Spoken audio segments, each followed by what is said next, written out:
Hey everyone, today we're diving into a crucial topic, trans rights and protecting trans kids. Let's obliterate oppression together.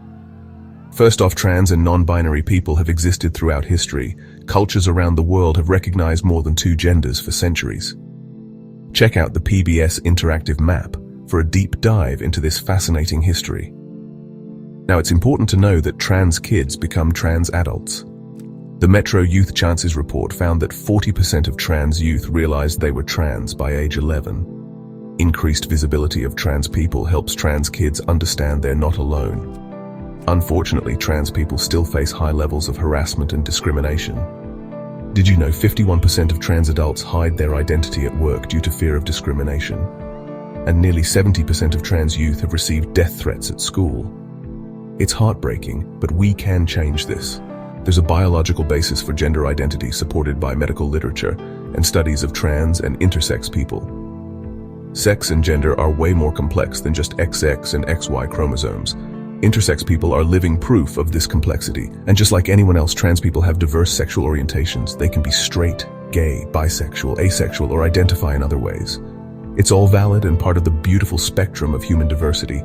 Legal recognition has been a battle. So Ewan Forbes legally changed his birth certificate sex in the 1940s, but things took a turn with the 1971 Corbett v. Corbett case.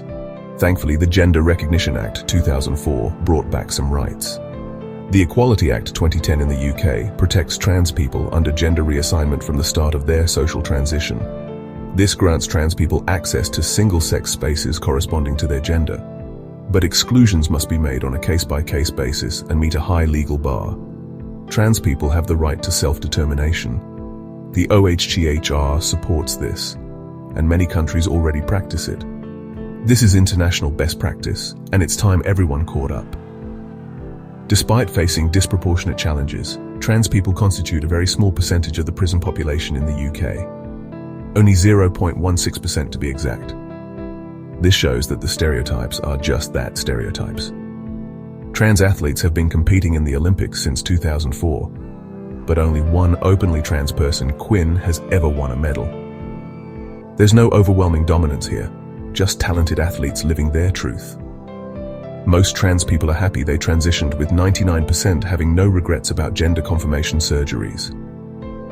Detransitioning is rare and usually due to societal or familial pressure. In conclusion, it's not hard to be trans-inclusive. Start with small steps like inclusive toilets and educate yourself and others. Together we can obliterate oppression and ensure a safer world for trans kids and adults alike. Thanks for watching. If you found this video helpful, share it, like it, and let's keep the conversation going. Until next time.